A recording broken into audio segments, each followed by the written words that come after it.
Can peşəkarlar. Hər vaxtınız xeyir sənətkarlar. Polislər, jurnalistlər, ustalar, rejissyorlar, peşəsini sevən hər kəs bizi gözləyirdinizsə, Mag efirdədir. Eləcə də dərzilər, fotoqraflar, neftçilər. Sinonim xəyali imkan versəydi mövzumuzu təqdim edərdik. Xəyali artıq hər kəs ekran qarşısındadır, mövzunu gözləyirlər. Neyniyim, məndə biraz rap həvəsi yanır. Elə müəllimlər, həkimlər, operatorlar, mühafizəçilər. Xəyali. Nə? Bilənlər və bilməyənlər bugünkü mövzumuz Sənə nə olub? xəyalidən keçdi. Nəysə, bugünkü mövzumuz belədir. Magın peşə seçimi. Elə seçim demişkən də Facebook səhifəmizdə də bizim üçümüz arasında səsvermə keçirilmişdi Bəli. və xəyali Qalib ayın olmuşdu. aparıcısı olmuşduq. Təbrik edirik xəyali. Təbriklər. Gül yaxşı. Çox sağ ol, Artıq Mag dostlarımın yaxşı. hamısına buradan təşəkkürümü bildirirəm. Yəni ümid edirəm Mən də ki, təşəkkür edirəm. Mən səsim Bəli, hə, tanıyım. yaxşı, çox sağ ol. Bu arada Tutu 75 və Fariz 50 səsləməsi 107 səslə birinci olur. Nə qədər də Təbrik biraz edirik. təkəbbürlü eləyim, nəysə. Mən ümid edirəm ki, yəni gələn səsləmələrdə mən birinci eləyim. Xeyr, elə səhv Yuxunda eləməyin. görərsən. Yəni mən əslində bunu da yuxumda görəcəyimə inanırdım, amma görmədim. Real oldu və güllərə görə çox təşəkkür edirəm dostlar. Hətta bunu da mənə dostlarım verir. Yəni bunu biraz mənə oxşatdılar. Bəli, Mövzumuza dişlərdən qayıdaq oxuyur. məncə. Bəli, yaxşı. Gəlin mövzumuza qayıdaq.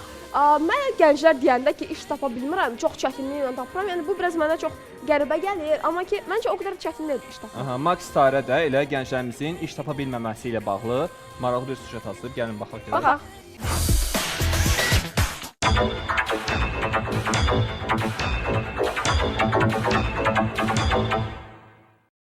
Gənclərin məşğulluğu dünyanın inkişaf etmiş və etməkdə olan ölkələri üçün aktual məsələdir. Hazırda dünya gənclərinin 25-30% işləmir. Bu məsələ günümüzdə ölkəmiz üçün də aktuallığı ilə seçilir. Bir çox hallarda gənclər iş tapmaqda çətinlik çəkirlər.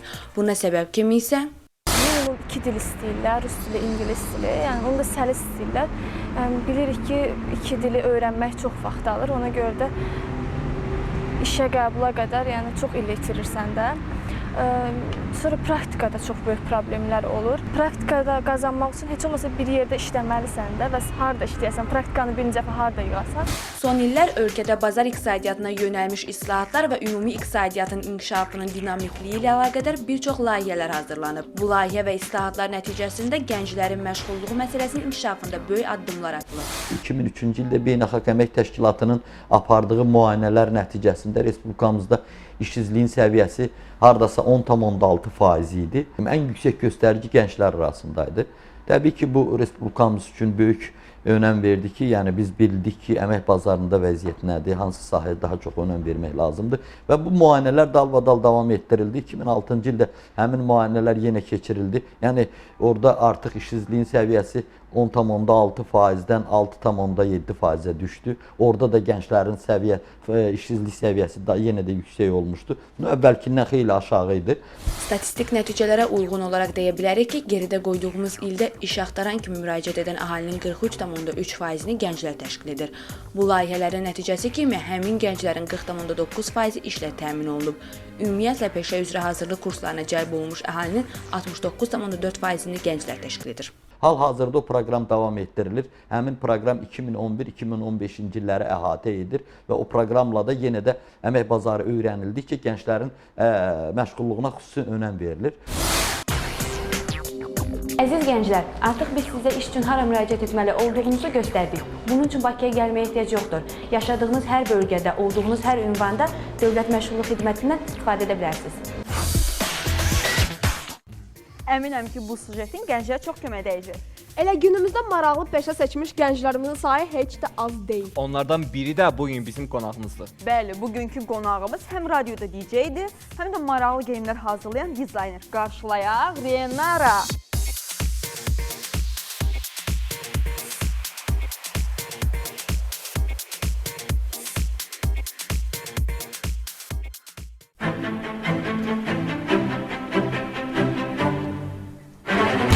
Xoş gəlmisən Renara və mənə çox maraqlı gəlmisən. Mən sənə bir sual vermək istəyirəm. Sən özünü nə hesab edirsən? Yəni DJ yoxsa dizayner? Yaxşı DJ-liyi bacarsan yoxsa dizaynerliyi? Mən özümü bu hər iki sahədə professional olmaq istəyən insan hesab edirəm. Belə. Və mən bildiyimə görə sən həm turizm sahəsinə də məşğul olursan və həm də musiqi sahəsinə də marağım var, oxumağı sevirsən. Çox Yəni nə şahane. qədər əlində peşə tutursan, yəni əlində çox qarpız tutmaq məsələsi. Turizm sahəsi bu mənim üçün yenilikdir, amma yaxşı fikirdir. Gərək bundan sonra onunla da maraqlanım. Musiqi isə mən musiqiçi ailəsində böyümüşəm və valideynlərim istəyirdi ki, mən musiqiçi olum. Bəlli bir yaşa qədər bununla professional məşğul olmaq istirdim, amma daha sonra fikrimdən daşındım. Bugün musiqi mənim hobbimdir. Niyə daşındın fikrindən? Məncə istənilən bir çox yeniyetmələrdə bu olur. İdmanla məşğul olurlar və yaxud hansı bir başqa sahədə özlərini sınayırlar. Daha sonra isə hansısa peşə gəlir, özü onları seçir. Məndə də belə oldu. Renar, mənə çox maraqlıdır. DJ-lik və dizaynerlik çox fərqli peşələrdir. Amma buna baxmayaraq sən eyni zamanda hər ikisi ilə məşğul olursan. Bəs bu səni yormur? Qətiyyən yormur və mən deyərdim ki, bu iki peşənin arasında kifayət qədər oxşarlıq var. Çünki hər iki halda sən insanlar üçün nə isə yaradırsan.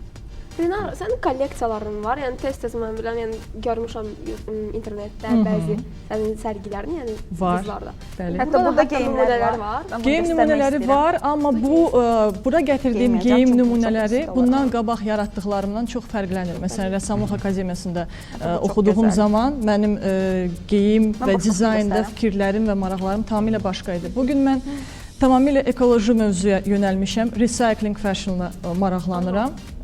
Bu yəqin ki, dəblə maraqlanan gənclərimiz bu termini çox yaxşı bilirlər. Bu təkrar istehsaldır. Mən bütün dostlarıma, eləcə sizə də müraciət edirəm ki, öz geyimlərinizi heç vaxt atmayın, tullanmayın. Mən bu yaxınlarda yeni aldığım bir yubka var idi. Yəni bütünü qoyan kimi part yandı, yəni yubka, mən onu nəsə bir çıxartmaq olar mı? Əlbəttə olar, çünki burada eləcə də əynimdə hal-hazırda olan jilet nə vaxtsa mənim həvəslə geydiyim bir cins şal var. Bu isə nə vaxtsa mənim kəmərimi bəzəyib, indi isə jileti bəzəyir. Çox maraqlı. Bəs səndə necə oldu belə ekologiyanı qorumaq həvəsi yarandı birdən-birə? Mənim üçün hər bir kəs üçün kimi məncə çox vacib olan şəxsiyyətlər var həyatda. Onlardan biri elmi fantast Isaac Asimovdur və onun yer kürəsi haqqında yazdıqları, yer kürəsini nə gözləyə bilər gələcəkdə məhz ekoloji problemə görə bu əsərlər məni doğrudan da çox düşündürdü, çox təsir etdi və mən bundan sonra bu kolleksiyadan sonra ümumiyyətlə yalnız və yalnız bir dizayner kimi, istehsalçı kimi yox ki, mən bir şey istehsal edim, vəssalam bununla bitsin.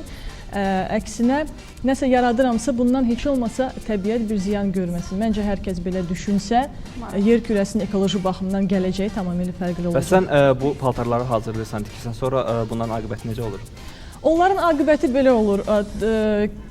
Kimsə bəyənirsə, onları gəlib məndən alır. Olub ki, səhnə üçün istəyiblər, alıb təzədən mənə qaytarıblar. Çünki bəzi geyimlər var ki, mən onları hədiyyə etmək, bəli, istəmirəm. Çünki bu artıq mənim hardasa vizit kartıma çevrilir. İşlərimi baxmağa xahiş edəndə mütləq onları göstərir. Bəs mən də bilirəm ki, səndə bir qeyri-adi kolleksiya da var. Kağızdan və başqa materiallardan hazırlanmış. Belə bir şeylər biz edirdik, amma birinci, ikinci kurs tələbəsi olanda. İndi isə tam parçaya hücum eləmişik. Bəs bizim bildiklərimizdən əlavə nə ilə məşğul olmuşsan, nəyə marağın var, hobbi kimi məşğul olsan ya da olmaq fikrin var? Başqa peşələrdə. Açığı fikirlər çoxdur, amma bunun üçün vaxt lazımdır və ümumiyyətlə hər bir sahədə əgər peşəkar kimi əlbəttə ki, uğur qazanmaq istəyirsənsə, onlarla tam ciddi şəkildə məşğul olmaq lazımdır. Hələ ki, mən ikisini çatdıra bilirəm, radio aparıcı və eyni zamanda geyim dizayner. Sadəcə geyim dizayneri kimi mən uşaqlıqdan başlamışam, 8 yaşından. Amma radio aparıcı kimi isə cəmi 2 il fəaliyyət göstərdim. Mən sizin xarici görünüşünüzdən, yəni jestikalardan, hərəkətlərdən daha çox belə idmançıya yəni oxşadıram. Boksyor, güləşçi. Bilirəm, mənə bunu dəfələrlə deyirlər. Məşğul olmamısınız, nə əcəb? O sahəndə sınamamısınız. Məni çimərlikdə üzgüçüyə bənzədirlər. Həyatda sizin kimi, hətta güləşçiyə. Bilmirəm bu əzəllər nə qədər güləşçi əzəllərdir. Amma yox, mənim belə deyək, estetik aerobika ilə mən məhdudlar mənim bu idman karyeram. Çox maraqlı insansan, çox sağ gəldiyinə görə. Səndən söhbətə doymaq olmur. Söz nəsil mənasında çox səmimi. Təşəkkür edirəm uşaqlar, qarşılıqlıdır. Çox sağ ol məni gənc hesab edib bura dəvət etdiniz. Çox sağ olun. Qonağımız doğrudan da maraqlı peşələri özündə cəmləmişdir. Max Səbinə isə bizə peşələrin tarixi haqqında məlumat verəcək. Eləcə də maraqlı peşələr haqqında bilmədiyimiz faktları aşkarlayıb. Elə isə süjetə baxaq. Baxaq. həkim, müəllim, polis, aşpaz, copywriting, merchandiser və hələ neçə adını belə eşitmədiyimiz peşələr. Tarixə nəzər yetirdikdə dünyada yaranmış ilk peşələr sırasında qədim insanın məşğul olduğu ovçuluq, heyvandarlıq, bağçılıq və s. bu kimi peşələr daxil etmək olar. Zaman keçdikcə onlardan bəziləri daha da inkişaf edib ən vacib peşələr sırasına daxil olub, bəziləri isə bu gün öz aktuallığını itirərək sadəcə tarixin bir parçasına çevrilib. Bu gün isə sayı 7000-i ötən peşələr həyatımızda ən böyük rol oynayır. Belə ki, seçdiyimiz hər hansı bir sənət həyatımızı ona həsr etməmizi, bütün gücümüzü ona sərf etməmizi tələb edir. Bu isə illərlə əziyyət, daha çox bilik və öz sənətimizdə qazanacağımız uğurlar deməkdir. Əlbəttə, hər hansı bir peşəni seçərkən ona uyğunlaşmalı və öhdəsindən gəlməyi bacarmaq lazımdır. Bəlkə də bu səbəbdən peşələr bir neçə hissəyə bölünür. İlk hissəyə qadın və kişi üçün nəzərdə tutulmuş peşələr daxildir. Statistikaya görə qadınların ən çox seçdiyi peşələr müəllimə, həkim, tərbiyəçi, mühasib, stüardessa və s. bu kimi ağır fiziki güc tələb etməyən peşələrdir. Kişilərdə isə bu tam əksinə, yəni onların daha çox fiziki güc tələb edən peşələrə üst tutduqları məlum olur. Alimlər isə bunun səbəbi olaraq qadınların daha çox diqqətçil, xırdalıqlara fikir verən və düşünməyi sevdikləri üçün bu peşələri seçdiklərini açıqlayır. Ən çox ehtiyac duyulan peşələr sırasında isə həkimlər, müəllimlər və polislər yer alır.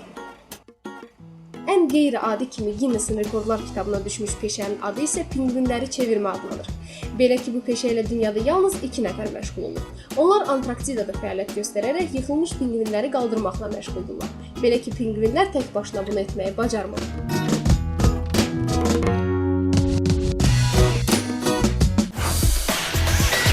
Çox maraqlı məlumatlar idi. Biz isə gülməli peşələri aşkarlamışıq. Qıza gəlin onları oxuyaq. Səhərə sən başla. Mən yenə də mən. Böyük Britaniyada növbədə duran peşəsi var. Hansı ki, xüsusi təlim keçmiş insanlar sizin əvəzinizdə növbədə durur. Çox gəlir. Virgin adalarında isə kokos təhlükəsizliyi adında peşə mövcuddur. Onlar kokosların istirahət edən insanların üstünə düşməsinə diqqət edirlər. Yəqin kokos düşəndə qaça-qaça gəlmə olmuşsun. Belə bir şey var. Sən demə Fransada bəlli olmayan səbəblər üzündən məşhurlaşmış gülməli bir peşə var. Kanalizasiyalar üzrə bələdçi. Deməli bu şəxs, deməli bu qədim qurğu boyu sizi müşahidə edən insandır. Auç. Hindistanda isə meymunları qovan peşəsi var. Bu zəhlətökən meymunları turistlərdən uzaqlaşdırır. Onları birini bura göndərsinlər, meymun istəyirəm. Aha, başqa nə var uşaqlar orada? Burada Yaponiyanın paytaxtı Tokyoda qulaq asan insan tapmaq olar. Yəni ki, kimsə boş-boş danışırsa, o sizi məmnuniyyətlə dinləyə bilər. Çində isə ayaqyolu bələdçisi var. Belə ki, o kiçik məbləğ əvəzində sizə ayaqyolunun harda olduğunu göstərəcək. Yəqin o da o qədər basırdı ki, də insanlar bilmir hardadır. Dəhşət. Uşaqlar, bilirsiniz Yaponiyada daha nə kimi bir peşə var? Yox, bilmirik. Bilə bilməzsiniz. Çünki orada sərnişinləri qatara yerləşdirən kimi bir peşə var. Yerləşdirən kimi. Necə peşədir, belə peşə olar. Peşə başa düşmək olmur bizə. Bəli, belə bir peşə var. Məncə şurada baxaq. Baxaq, bəlkə başa düşdük.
sərnişinlərdən xahiş olunur ki, qapıları buraxsınlar, çünki biz özümüz sizi çox sərbəst, rahat şəkildə yerləşdirdik. Mənə maraqlıdır, onlar evə çatanda hansı vəziyyətdə çatırlar? Pomidor vəziyyətində, yəni başqa.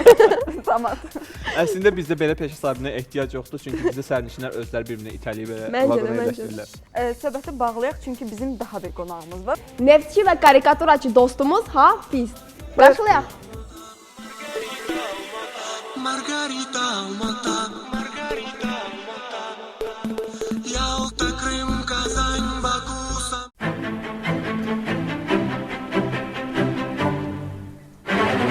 Xoş gəlmisən Hafiz.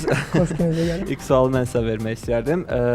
Ən son qazdığın quyunun dərinliyi neçə metr olub? Amma 10 düzündə. metr. Ya estağfurullah 5 metr. Əslində qalsa düzün deyim, neft quyuları qazılanda 15 metr dərinlikdə olmur. Mən sonuncu dəfə Abşeron yatağında Heydər Əliyev platformasında 6800 metr dərinlikdə qazıb təhvil verib gəldim. Sən qazanda yəni düşürsən o qədər dərinliyə, 6000. Yox, mən iplə düşürdülər aşağı, lapatka ilə qazıb yuxarı kömək edirəm. Əslində qalsa qazma avadanlıqları var orada. Biz onları Yəni bu texnologiyadan son texnologiyalardan başım çıxmır. Baş çıxmaq üçün neysə. Neftçi və karikaturaçı, mən oradakı məntiq əlaqəsini tuta bilmədim. Bəs sən yəqin ki, neft sahəsində nəsə bir gülməli hadisəyə rastlaşmısan və karikatura çəkmisən, elə olur? Yox, əslində qalsa mən neft sahəsindən öncə uşaqlıqdan qabiliyyətim olub şəkil çəkməklə. Sadəcə sonradan texniki biliklərə görə mən neft sahəsinə verdim. Amma işləyə-işləyə də paralel olaraq şəkillər çəkirəm. Hətta xəyal bildim ki, sən ötən ayda ən yaxşı aparıcı nominasiyasında Facebookda ən çox səs toplamısan. Ona görə mənim sənə hədiyyəm var. Ay, mən çox həyəcanlıyam. Aç gərək. Mən də baxmaq Aç bax, biz də. Bizə də maraqlı gəldi. Oh my god. Bu mən. Yox. Bizə də göstər. Əziz tamaşaçılar. Çox axşamımız var bizim. Amma Yoxsa hətta mənim dostlarım mənə bu hədiyyəni veriblər. Yəni o mənə oxşar smile, yəni həmişə dişlərim görsən deyə. Və onlara da çox təşəkkür edirəm MAK komandasının dostlarıma. pis işarəsi çox. Bəli, həmişə kimi mən, yenə mən öz aktual məsələn. Çox sağ olun dostlar, çox sağ olun. Təşəkkür edirəm sizə məni oxşatdığınıza görə. Yəni ki çox oxşar. Bildim çox. Bəs ən gülməli neft quyusu hansı olub? Mənim təcrübəmdə gülməli neft quyusu olmayıb o qədər. Amma danışacağım birini, bizim xidmətimiz maili qazmadır. Yəni qazmadan öncə müəyyən hesablanmış planda bir nöqtə verilir. Biz ora istiqamətlənərək qazırıq. Amma bu maili qazma tarixində birinci dəfə olub ki, qazıblar, qazma boruları digər tərəfdə torpaqdan çıxıb. Bəs uşaq vaxtı ən çox hansı peşədə olmaq istəyirdin? Uşaq vaxtı mən kosmonavt olmaq istəyirdim. Sonra Hətta. futbolist olmaq istəyirdim. Hətta. Sonra? Sonra yavaş-yavaş neftçi. İndi görək də, bəlkə irəliləyərək. Hələ də. Aşağı yox, yuxarı qalsın, bəlkə girib kosmonavt olar. Ən son kimi karikaturasını çəkmisən, maraqlandım, yəni hər kəsin diqqətini cəlb edir. Elə xəyalən karikaturasını Ən çox diqqət göstərən Bəs ən sonuncu sərgilərin ilə olur karikatura barədə yəni? Niyə? Sərgilərin olur? Yox, sərgilərim olmayıb. Mən sadəcə Facebookda, öz səhifəmdə çəkdiyim şəkilləri asıram. Bəzən dostlar üçün sadəcə hədiyyə olaraq çəkirəm karikatura. Bu yəni səndə sadəcə olaraq yəni istedaddır da özündən gəlir yoxsa hansısa bir təhsilin var? Həvəskar olaraq məşğul Bir də ki, olaraq. yəqin ki, manqara da çox maraqlı olar. Neçə dəqiqə başa gəldi mənim karikaturam? 20 dəqiqə. 20 dəqiqə. Yəni mən 20 dəqiqə başa gəldim. Təşəkkür edirik gəldiyinə görə. Karikaturaya görə xüsusilə çox. Sağ ol. Dostlar, bilirsiniz, Maqnalədə çox maraqlı bir peşə ilə tanış olub. Baxaq. Baxaq.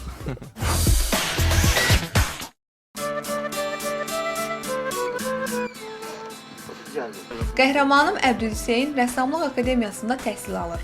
Peşəkar rəssam olmağa hazırlaşır. Amma keçəçiliyə böyük maraq göstərir. O bu sənətin sirlərini atası Raufdan öyrənib. Əbdülhüseynin dediyinə görə keçədən hər hansı bir nümunəni yaratmaq üçün ilk öncə onun eskizini çəkmək lazımdır. Bunun üçün də rəssamlıq qabiliyyəti vacibdir. Mən balaca yaşlarımdan biz emalatxanada atamla elə mən gözümü açandan atam işləyirdi. O sənətlə məşğul idi. Mən demək olar ki, ağlım kəsəndən atamın yanında böyümüşəm, atamın yanında görmüşəm ki, həmişə rənglər. Hörmə, tikmə və toxumadan fərqli olaraq bu peşə basma üsulu üzrə ixtisaslaşan ustalar tərəfindən aparılır. Əvvəllər keçə hazırlamaqla məşğul olan ustalar həllac və ya atıcı adlanırdı. Vaxtilə Rauf Əbdülhüseyn də keçəçilik kimi ağır peşəyə yiyələnib və indi bu sənətlə məşğul olaraq keçəni dünya incəsənətinə tanıdan nadir ustalardandır. Təmiz keçə, təmiz qoyun yunundan meydana gəlir və eyni zamanda yaz yunu tələb olunur. Payız yunu çox zor olur. Yun qoyundan qırxılır, qırxılandan sonra daranır, sonra boyanır, boyanandan sonra bir də daranır. Ona görə ki, artıq o bitişmə prosesi gedir orada. Hər hansı bir eskiz olunur. Üstünə qaynar su əlavə olunur. Qaynar su əlavə olunur, xüsusi alətlə bükülür və döyülür. Əbdülhüseyn həm atası, həm də müəllimi olan Raufla birgə dəfələrlə sərgilər keçirib. Onlar bu sənəti tək ölkəmizdə deyil, xarici ölkələrdə də layiqincə təmsil ediblər.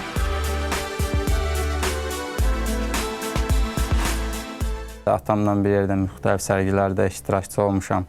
Keçə sərgilərində atamın bir yerdə sərgilərimiz olub, mənim tək sərgilərim olub. Türkiyədə mənim atamla bir yerdə sərgim olmuşdu 2010-cu ildə.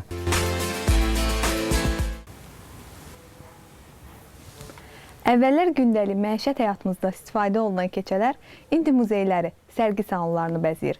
Gəlin bu qədim sənətimizi heç vaxt unutmayaq və həmişə yaşadaq. Düzü maraqlı peşə idi. Belə məlumatım olsa da görməmişdim. Maraqlı idi. Bəli. Hələ gör bilmədiyimiz neçə peşələr var. Düzdür, amma bugünkü qonağımızın peşəsi ilə isə hamımız tanışıq. Bəli, qonağımız müğənni Günay İbrahimlidir. Buyur. Buyur.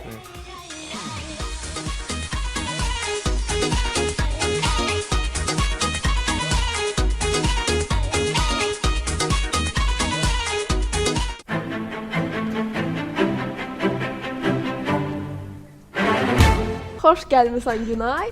Biz eşitmişik ki, sən həm də fortepianoda ifa edirsən. Düzdür yoxsa necə, səhvdir? İstərdim ilk öncə salamlayım sizləri. Belə gözəl şirin qızları. Ay, çox sağ ol. Oğlan heç də deməyəcəm. Eləcə də bizi izləyən tamaşaçıları salamlayıram. Təşəkkürlər. Sualını istərdim cavab verim ki, bəli, düzdür. Artıq 11 illik sənətim var bu barədə. İlk öncə 7 illik musiqi məktəbini bitirmişəm. Ondan sonra elə oldu ki, sənədlərimi Asiya Zeynal adına musiqi kollecinə verdim, fortepiano şöbəsinə.